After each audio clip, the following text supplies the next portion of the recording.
Mark எழுதிய நற்செய்தி அதிகாரம் 10 இறைவசனங்கள் 1 முதல் 12 முடிய. இயேசு அங்கிருந்து புறப்பட்டு யூதேய பகுதிகளுக்கும் யோர்தான் அக்கரை பகுதிக்கும் வந்தார். மீண்டும் மக்கள் அவரிடம் வந்து கூடினர். அவரும் வழக்கம் போல மீண்டும் அவர்களுக்கு கற்பித்தார்.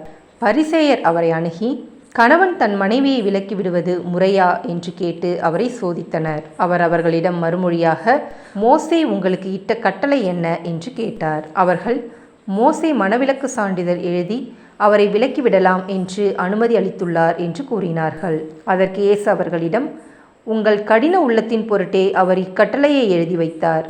படைப்பின் தொடக்கத்திலேயே கடவுள் ஆணும் பெண்ணுமாக அவர்களை படைத்தார்.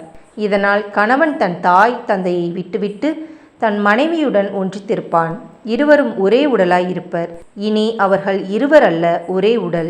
எனவே கடவுள் இணைத்ததை மனிதர் பிரிக்காதிருக்கட்டும் என்றார். பின்னர் வீட்டில் இதை பற்றி மீண்டும் சீடர் அவரை கேட்டனர். இயேசு அவர்களை நோக்கி, தன் மனைவியை விலக்கிவிட்டு வேறொரு பெண்ணை மணப்பவன் எவனும் அவருக்கு எதிராக விபச்சாரம் செய்கிறான். தன் கணவரை விலக்கிவிட்டு வேறொருவரை மணக்கும் எவளும் விபச்சாரம் செய்கிறாள் என்றார். இது கிறிஸ்துவின் நற்செய்தி. கிறிஸ்துவே உமக்கு புகழ்.